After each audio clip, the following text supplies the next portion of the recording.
Assalamualaikum warahmatullahi wabarakatuh. Selamat sejahtera. Apa khabar anda pada hari ini? Diharapkan anda berada dalam keadaan sihat sejahtera dan anda bersemangat untuk meneruskan pembelajaran pada hari ini.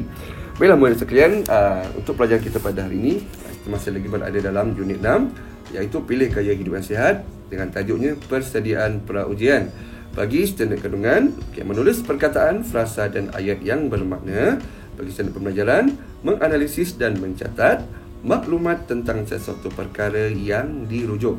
Seterusnya untuk objektif pembelajaran kita pada hari ini ialah menganalisis dan mencatat maklumat, persediaan pra-ujian dan seterusnya kriteria kejayaan murid melengkapkan peta bulatan. Baiklah murid sekalian, tanpa kita melengahkan masa, anda boleh buka buku teks pada halaman 40, iaitu dengan tajuknya persediaan pra-ujian.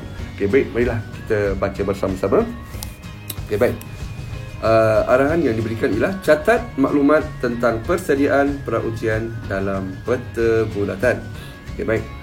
Para ahli taekwondo, kamu akan menduduki ujian kenaikan pangkat tali pinggang taekwondo esok. Saya berharap agar kamu dapat bersedia dari segi mental dan fizikal.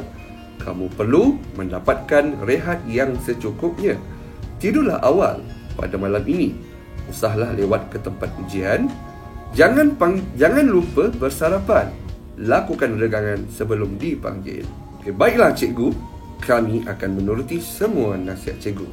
Baik, jadi apa yang kita lihat pada paparan muka surat ini, jurulatih taekwondo memberikan arahan kepada murid-murid mengenai peringatan mengenai persediaan pra-ujian yang akan mereka hadapi untuk kenaikan pangkat tali pinggang taekwondo pada hari esoknya. Baiklah murid sekalian, kita akan baca sekali lagi dan kita akan meneliti satu persatu isi penting yang terdapat dalam ucapan ini. Baik, sekali lagi kita akan baca ya. Para ahli taekwondo, kamu akan menduduki ujian kenaikan pangkat tali pinggang taekwondo esok. Saya berharap agar kamu dapat bersedia dari segi mental dan fizikal. Kamu perlu mendapatkan rehat yang secukupnya. Baik. Adakah ini merupakan isi penting? Ya, inilah isi penting yang pertama. Baik. Kamu perlu mendapatkan rehat yang secukupnya. Baiklah, seterusnya. Tidurlah awal pada malam ini. Baik, inilah seterusnya yang kedua. Tidur awal pada malam ini. Usahlah lewat ke tempat ujian. Baik, ini penting. Seterusnya, jangan lupa bersarapan. Jangan lupa bersarapan. Dan akhir sekali, lakukan regangan sebelum dipanggil. Baik. Jadi kita telah mengenal pasti isi penting yang terdapat dalam maklumat ini. Baiklah murid sekalian, kita akan bersama-sama untuk melengkapkan peta bulatan. Ayo sama-sama kita lakukan. Baiklah murid sekalian, kita lihat sama-sama dalam paparan ini. Baik, yang pertama tadi yang kita lakukan ialah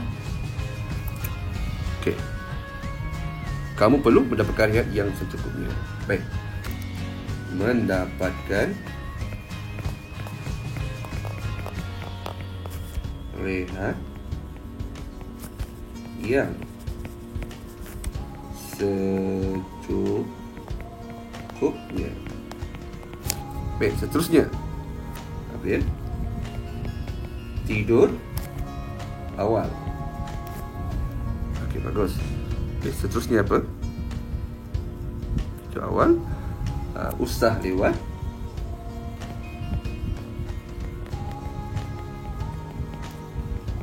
ke tempat ujian. Okey. Dan seterusnya,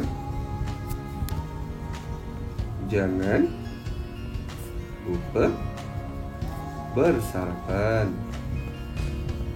Okay. Baik, yang akhir sekali, lakukan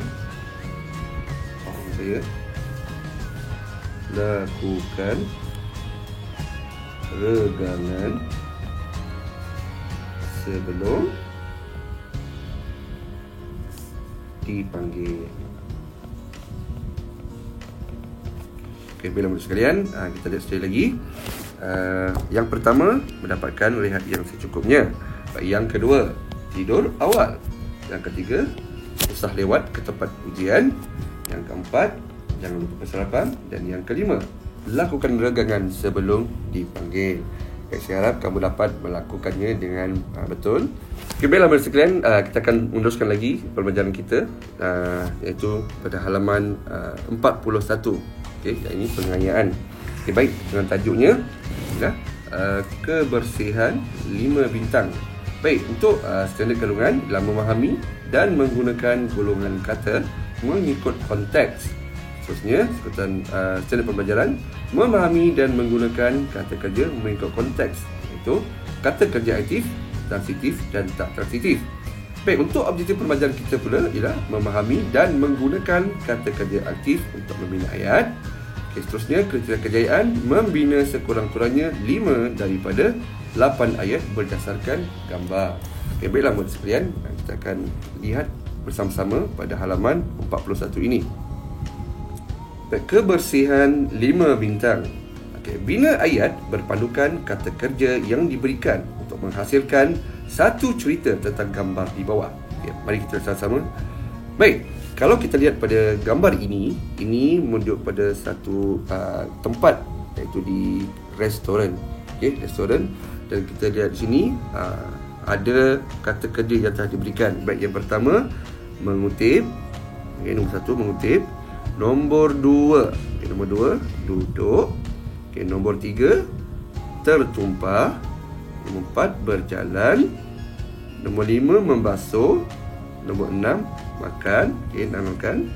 7 okay, disusun. 8 ditutup. Okay, baik. Dalam teks ini juga dia telah memberikan satu contoh, iaitu seorang pekerja mengutip pinggan di atas meja. Okay, baik. Jadi kita perlu membina ayat berdasarkan kata kerja yang diberikan. Okay, baiklah murid sekalian, kita buat bersama-sama.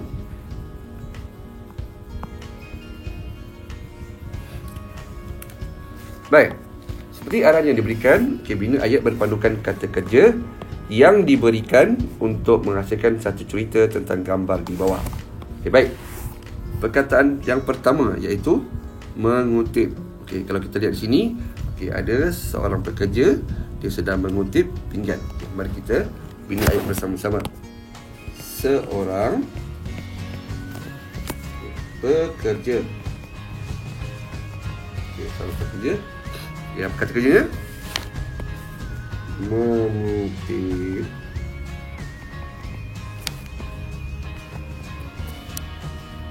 apa? Mengutip pinggan. Di mana dia kutip? Okay, pinggan di atas meja. Okay, bagus. Baik, tak perlu buat ayat yang terlalu panjang. Okay, ayat mudah saja. Okay, seterusnya nombor 2. Okay, nombor 2. Okay, kelihatan di sini ada seorang perempuan duduk di atas kerusi roda. Baik, jadi kita boleh menganggap yang duduk atas kerusi roda ni adalah seorang yang tidak berkemampuan ataupun seorang yang warga tua. Okay, baik, kita bersama-sama. Nenek, sebab dia seorang warga tua. Nenek buat apa? Nenek duduk. Duduk di mana? Duduk di atas sebuah kerusi roda. Okey, baik. Cukup. Ini duduk di atas sebuah kerusi roda. Dan seterusnya nombor 3. Okey, nombor 3. Baik, ada air tumpah. Air minuman. Okey. Tertumpah. Tertumpah di mana? Di atas lantai. Okey, baik. Seterusnya nombor 4. Nombor 4 berjalan. Okay, siapa yang berjalan tu? Yang dia boleh kata dengan kawasan air yang tertumpah. Kita boleh buat begini. Seorang pekerja. Okay, seorang pekerja apa dia buat? berjalan. Berjalan. Dia berjalan saja ke? Okey. Sambil membawa apa? Membawa mop. Apa tujuan untuk bawa mop? Untuk mengelap air yang tertumpah. Di mana? Di lantai.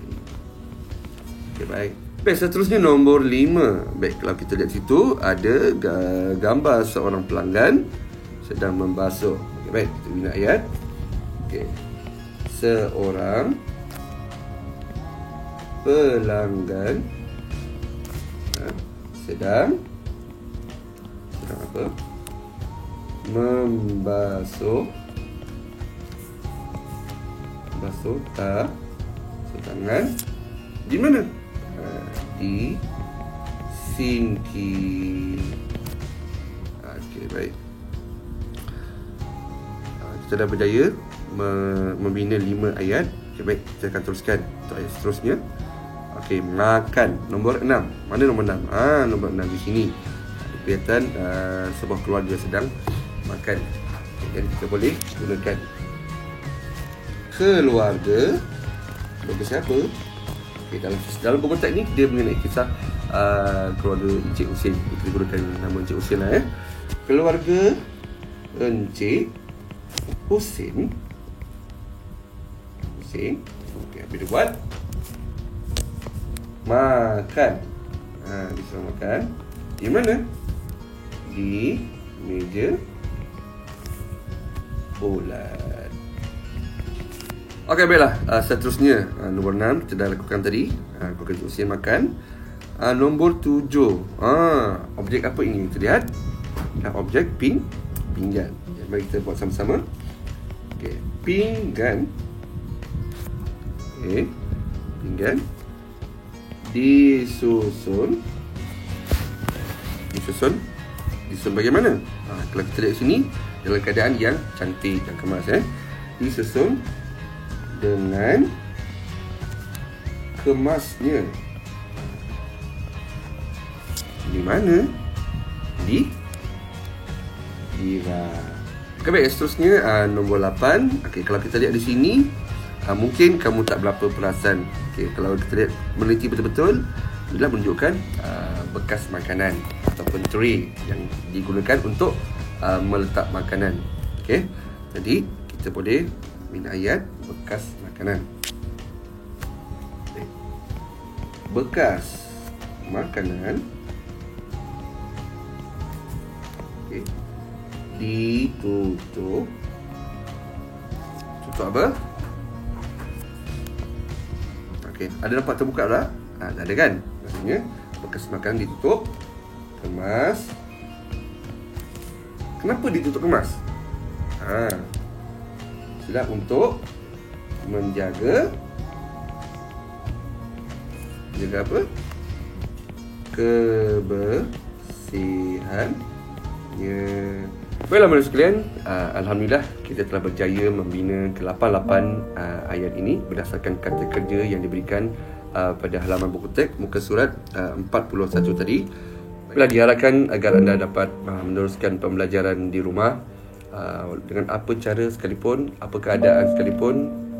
Diharapkan agar anda dapat meneruskan pembelajaran. Jangan menjadikan situasi yang berlaku pada saat ini sebagai satu alasan untuk anda tidak mengulang kaji pelajaran. Gunakanlah apa sahaja medium yang anda ada dan gunakan apa sahaja latihan dan aktiviti yang anda ada, termasuklah menggunakan latihan secara online ataupun dalam talian seperti quizzes, menggunakan Google Classroom, Telegram, WhatsApp dan sebagainya. Baiklah, sampai di sini saja pertemuan kita pada kali ini. Okay, kita akan berjumpa lagi untuk pada akan datang. Okay, sekian, wabillahi taufiq wal hidayah. Wassalamualaikum warahmatullahi wabarakatuh. Bye bye.